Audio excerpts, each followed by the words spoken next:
사무엘하 12장에 보면 나단 선지자가 다윗의 범죄를 책망하는 내용이 나옵니다.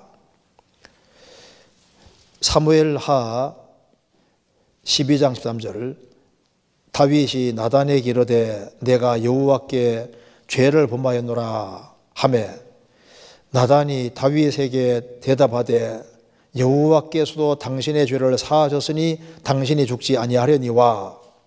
다윗은 지적받은 죄를 시인하고 인정하는데 이어서 곧장 나단 선지자는 하나님께서 다윗의 죄를 사하셨다고 합니다.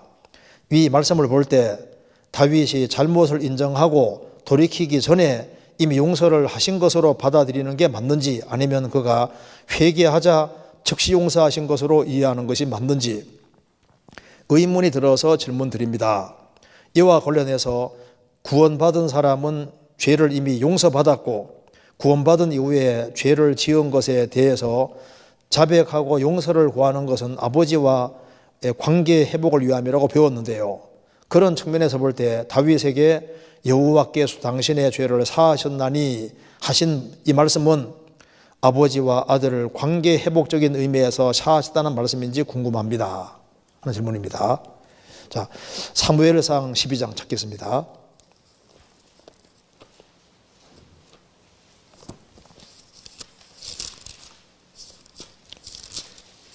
자, 이 여기 사무엘하 11장은 우리가 잘 아는 대로 다윗이 이제 범죄하는 내용이 나와 있습니다. 그러니까 우리야 아내를 범하고 우리야를 죽이는 내용이 나와 있잖아요. 사무엘하 12장 13절입니다.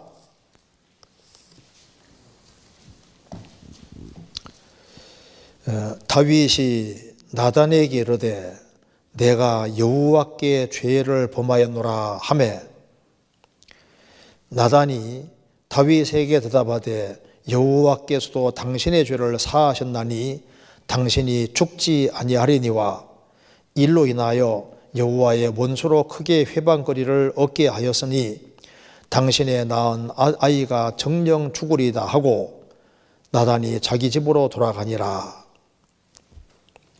자, 다윗이 이제 나단의 책망을 받고 내가 여호와께 죄를 범하였노라 자기 죄를 확실하게 자백을 했습니다. 자, 그러니까 나단이 다윗에게 대답하되 여호와께서 당신의 죄를 사하셨다. 당신이 죽지는 않을 거다. 그렇게 말씀했는데 질문 내용은 이 말씀을 볼 때 다윗이 잘못을 인정하고 돌이키기 전에 이미 용서하신 것으로 받아들이는 게 맞는지, 아니면 그가 회개하자 즉시 용서하신 것으로 이해하는 것이 맞는지 의문이 들어 질문드립니다. 어떻게 생각하세요? 자, 다윗은 살인죄와 간음죄를 짓고 난 이후에 구원의 즐거움이 깨져버렸습니다. 1년 동안 말은 못하지만 속으로 끙끙끙 앓았습니다. 그런데 하나님 앞에 솔직하게 딱 토설하면 좋은데 하나님 앞에 감히 나가지를 못하는 거예요. 왜? 너무나도 엄청난 죄를 지었다고 생각하기 때문에 하나님 앞에 나가서 솔직하게 말을 할 수 있는 자신도 없고, 그래서 속으로 막 계속 앓았던 거예요. 그래서 이제 이 죄 때문에 괴로워하고 힘들어하고 있었던 상황입니다. 그런 상황인데 이제 나단 선지자가 딱 얘기를 하니까 즉시 내가 여호와께 죄 범하였노라 그렇지 않습니까? 이제 그리고 하나님께서도 여호와께서도 당신의 죄를 사하셨다. 당 죽지 않을 거다. 다윗은 이 살인죄와 간음죄 짓고 난 이후에 뻔뻔하게 살은 것이 아니고 그가 막 속이 타들어가고 답답하고 구원 즐거움이 깨졌고 아주 깜깜해서 너무너무 힘든 상황인 거예요. 이제 그런 상황이었기 때문에, 그런데 하나님 앞에 정말 나갈 수 있는 그런 자신이 없는 상황인 거예요. 이제 그런데 나단 선지자를 보내서 책망 딱 할 때 하나님이 자기를 책망하는 것이라는 것을 알고 즉시 자기 죄를 인정하고 딱 돌이키잖아요. 그러니까 이렇게 즉시 용서를 받는 겁니다. 자, 요걸 배경으로 쓴 것이 성경에 많이 있는데 그 중에 한번 찾아봅시다. 여기 시편 32편입니다.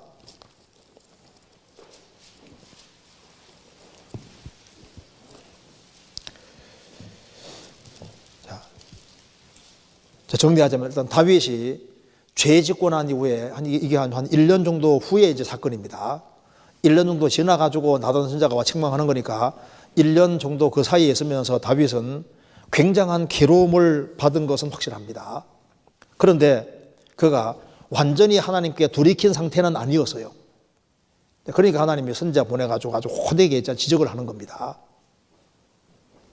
그래서 용서를 받는데 시편 32편에 보면 이제 다윗의 심경이 정확히 나와 있습니다. 32편 1절입니다. 허물의 사함을 얻고 그 죄의 가리움을 받는 자는 복이도다. 마음에 간사가 없고 여호와께 정죄를 당치 않는 자는 복이도다. 그 다음에 이제 자기 상황을 설명하고 있습니다. 내가 토설치 아니할 때에 종리를 신음함으로 내 뼈가 쇠하였도다. 주의 손이 주야로 나를 누르시오니 내 진액이 화하여 여름 가물의 마름같이 되었나이다. 내가 이르기를 내 허물을 여호와께 자복하리라 하고 주께 내 죄를 아뢰고 내 죄악을 숨기지 아니하였더니 곧 주께서 내 죄악을 사하셨나이다. 그러니까 다윗이 1년 동안 이제 끙끙 앓기만 했는 거예요. 앓으면서 내가 토설치 아니할 때는 총리를 신음함으로 내 뼈가 쇠하이도다. 주님은 계속 누르잖아요. 그러니까 주의 손이 주야로 나를 누르시오니 내 진액이 화하여 여름 가물의 마름같이 되었나이다. 속으로 끙끙 싸매고 있는 겁니다. 그때 하나님 나단 선지자 보내가지고 책망을 하니까 때가 됐다 생각하고 그때 솔직하게 다 털어놓고 얘기를 하는 거예요. 그래서 내가 이르기를 내 허물을 여호와께 자복하리라 하고 주께 내 죄를 숨기지 아뢰고 숨기지 아니하였더니 그 다음에 곧 주께서 내 죄의 악을 사하셨나이다. 책망받았지만은 즉시 돌이키니까 인정하고 돌이키니까 곧 사하셨나이다. 지금 이게 사무엘하 12장 내용과 똑같은 겁니다. 그래서 그는 한 1년 정도 엄청난 고통 속에 있었고 그래서 자신이 정말 돌이켜야 된다는 상황을 이미 다 알고 있고 하나님 앞에 나가서 솔직하게 자기 상태를 인정해야 된다는 걸 이미 알고 있는 상태인 거예요. 그런데 나단 선지자가 책망당하니까 이제 그대로 다 시인을 하고 돌이켰잖아요. 그러니까 주님께서 즉시 용서해 주신 겁니다. 그렇지만은 그리고 이제 다윗은 용서는 받았지만은 징계는 못 피했잖아요. 징계는 피할 수 없었습니다. 그래서 이제 바세바가 낳은 아들이 죽고 그 다음에 그 집안에 아주 엄청난 징계가 따르게 됐습니다. 그다음에 이제 이와 관련해서 구원받은 사람은 죄를 이미 용서받았고 구원받은 이후에 죄를 지은 것에 대해서는 자백하고 용서를 구하는 것은 아버지와 관계 회복을 위함이라고 배웠는데요. 그렇죠. 왜 그러냐면 죄 사함을 얻으라 그리하면 성령을 선물로 받으리니. 그러니까 하나님은 심판자고 나는 죄인이었는데 이제 십자가를 통과하는 순간에 심판자는 내 아버지가 되고 죄 사함을 받으라 그리하면 성령을 선물로 받으리니. 성령이 양자 영이니까 죄를 사함 받을 때 성령이 들어오셔서 이제 그 사람이 하나님의 아들이 되는 거니까 이제 양자 영을 받았으므로 아바 아버지라 부르시느니라. 이제 부자 관계 속에 들어간 거지 않습니까? 부자 관계 속에 들어갔으니까 하나님 아버지 오냐. 그래서 이제 부자 관계 속에 자백과 용서라는 것이 있게 되는데 이걸 말하는 것이 바로 요한 1서입니다. 요한 1서 찾아봅시다. 요한일서 1장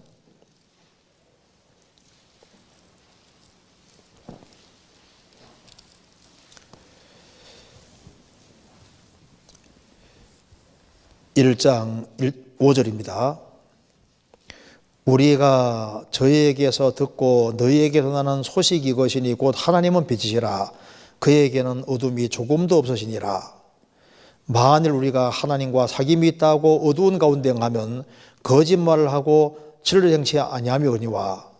이제 구원받은 이후의 신앙생활은 아버지 아들 간의 친밀한 사귀는 생활인데 친밀한 사귐이 되기 위해 어떻게 되느냐.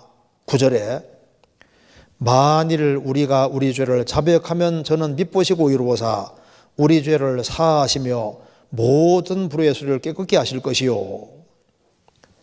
이제 신앙생활 속에서 우리가 우리 죄를 자백하면은 저는 미쁘시고 의로우사 우리 죄를 사하시며 용서해 주신다는 겁니다. 용서해 주면은 아버지와 친밀한 관계가 회복이 되잖아요. 그리고 모든 불의의 소리를 우리를 깨끗게 하실 것이요. 죄 짓게 된 상태로 다시 만들어 주시는 겁니다. 여기 이제 부자관계 속에서 되어지는 것이 맞지 않습니까? 자, 그런 측면에서 볼 때 다윗에게 여호와께서도 당신의 죄를 사하셨나니 하신 이 말씀은 아버지와 아들 관계의 회복적인 의미에 사하셨다는 말씀하신 건지 궁금합니다. 다윗이 살인죄와 간음죄를 지었지만은 그가 구원 때문에 괴로워한 것이 아니라 구원의 즐거움이 깨져가지고 괴로워했거든요. 시편 51편 보시겠습니다.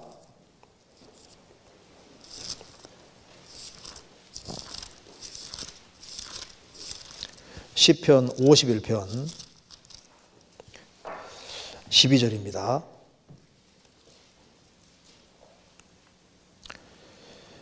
주의 구원의 즐거움을 내게 회복시키시고 자원하는 심령을 주사 나를 붙들어서 그러하면 내가 범죄자에게 주의 도를 가르치리니 죄인들이 죽게 돌아오리이다.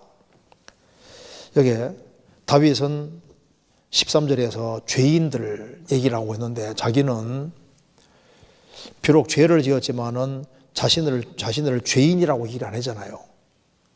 여기 죄인들이 죽게 돌아오리이다 이렇게 말했는데 다윗은 지금 살인죄와 간음죄를 짓고 난 이후에 지은 시입니다. 시편 51편이. 그런데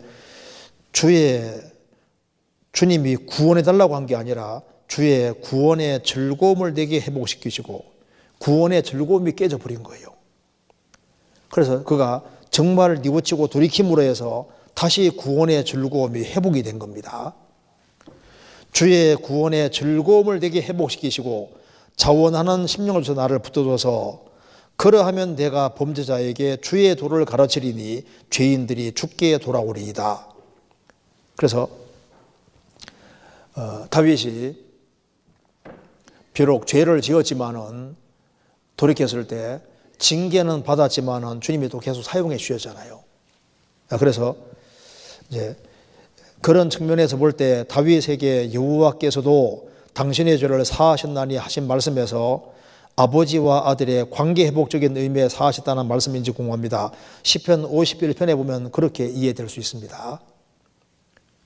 다윗이 구원을 언급한 게 아니라 구원의 즐거움을 회복시켜달라고 얘기를 하고 있는 걸 봐서는 이게 범죄함으로써 구원의 즐거움이 깨졌다는 걸 알 수 있잖아요. 우리 신약시대도 마찬가지입니다. 구원받은 사람이 큰 죄를 지으면 구원의 즐거움이 깨져버리는 거예요. 그래서 정말 돌이킬 때 또 친밀한 사귐이 되는 겁니다. 그렇잖아요. 그렇게 이해를 할 수 있겠습니다.